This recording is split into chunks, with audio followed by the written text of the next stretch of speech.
Assalamualaikum warahmatullahi wabarakatuh. Mungkin penyampaian dari saya ini bisa saja menjadi bumerang bagi saya, bagi usaha saya. Tetapi ini harus benar-benar saya sampaikan kepada teman-teman semuanya yang ingin berbudidaya belut. Banyak hal yang harus Anda pertimbangkan, ya teman-teman pertimbangkan. Dalam berbudidaya belut, apalagi kita pertama,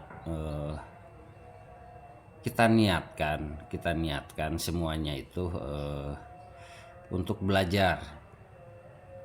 Saya harus menyampaikan ini karena ini fakta di lapangan itu baik yang baru ataupun saya yang sudah lama di budidaya belut. Hal ini harus benar-benar saya sampaikan dengan sejujur-jujurnya di dalam berbudidaya belut itu.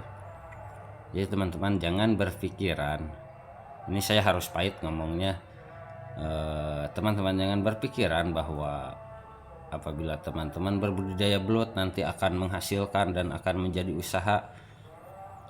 Buang dulu pikiran di situ nanti, karena nanti akan timbul kekecewaan yang sangat luar biasa.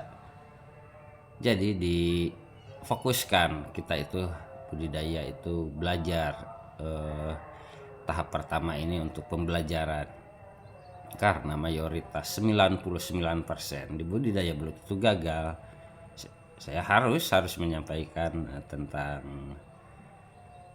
tentang ini, tentang fakta yang sebenarnya di budidaya belut itu. Jadi media pertama, saya bukan mengkambing hitamkan media, karena ini yang sebenarnya. Media yang pertama itu tidak akan cocok segimanapun kita membuat media bagus, tidak akan cocok untuk belut yang kita akan tanam itu. Nah makanya di tahap kedua, di media kedua itu ya yang kita buat itu, media yang kita buat di pertama kali itu jangan sampai terbuang, kita pakai lagi untuk di tahap kedua. Nah usahakan teman-teman untuk pengisian bibit belut yang pertama itu kita jangan terlalu berambisi.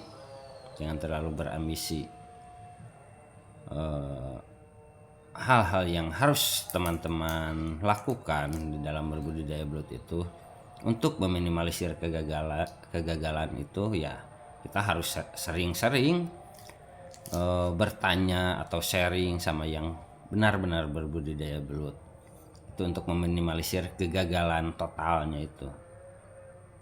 Teman-teman bisa cek di daerah masing-masing, mungkin ya, mayoritas ya gagal di budidaya belut itu.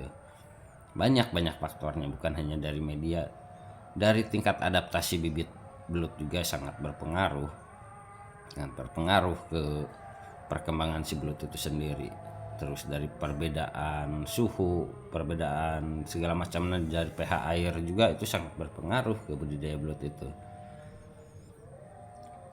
Jadi buang dulu pikiran, bukan dibuang, ditunda dulu lah, lebih tepatnya ditunda dulu pikiran. Kalau kita tebar bibit belut langsung sukses, ditunda dulu untuk pikiran seperti itu.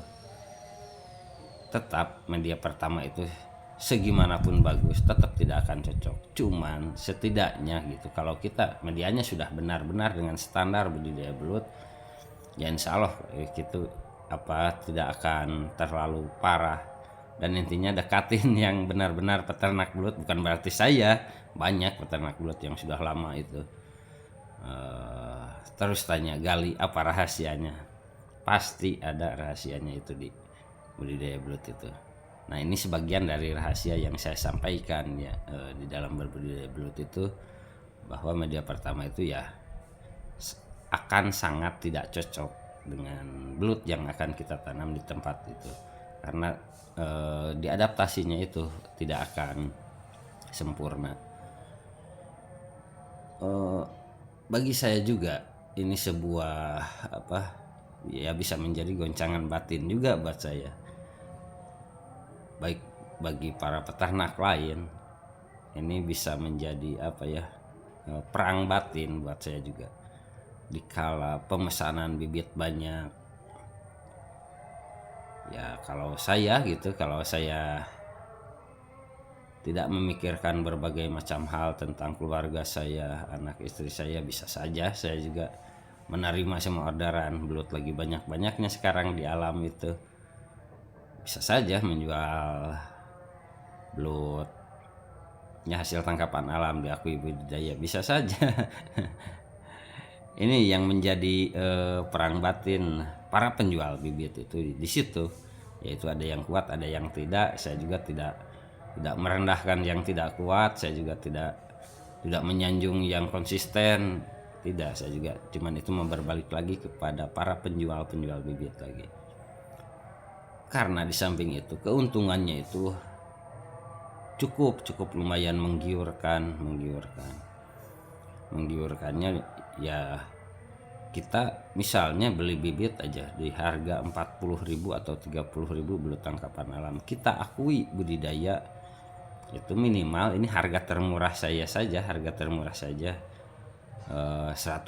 per kilo. Coba bayangkan teman-teman kalau 1 ton itu berapa ya. Kalau belut tangkapan alam dari berbagai daerah saya bisa saja mau dapat 1 ton per minggu juga, tapi kalau untuk budidaya saya pastikan itu sangat mustahil, bisa dibilang sangat mustahil untuk belut hasil budidaya itu. Saya saja sekarang sampai diantrikan, saya terus terang banyak hutang-hutang saya kepada yang memboking bibit, tapi alhamdulillah beliau semuanya sadar gitu ya, sesuai antrian gitu, tidak ingin buru-buru, karena saya juga ngomongnya pahit di depan gitu ya begitu. Jadi ini juga tantangan juga buat saya untuk memecahkan masalah di mana kekurangannya bibit belut di Indonesia ini. Yang menjadi faktor utama kesulitan untuk berbudidaya belut itu yaitu bibit belut itu sendiri.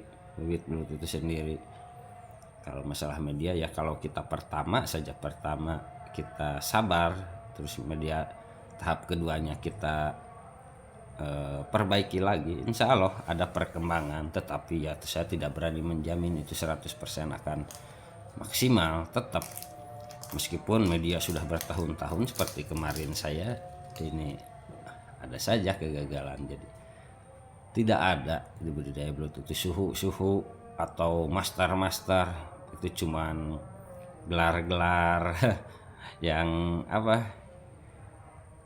yang tidak jelas lah. Sama saya juga dari udah puluhan tahun berbudidaya belut tetap gagal mah ada.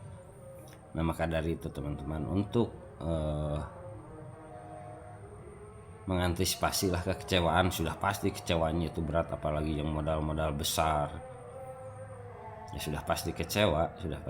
Makanya dari itu diniatkan untuk belajar dengan skala kecil dulu, jangan ya itu. Tapi itu mah ya bukannya saya mengejek atau apa ya, jangan mentang-mentang banyak uang gitu.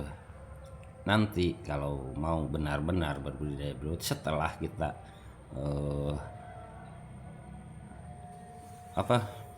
melihat perkembangannya seperti apa, dan pastikan bibit belut juga yang tepat, media yang benar, kita bertanya kepada orang yang tepat juga. Jadi banyak teman-teman, susah di ininya. Cuman mayoritas ya begitu, di Indonesia itu masih 99% gagal di budidaya belut itu.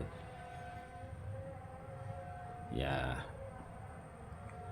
kita belajar bersama di budidaya belut itu, tidak ada masteran. Cuman saya menyampaikan apa yang saya jalani selama ini, tidak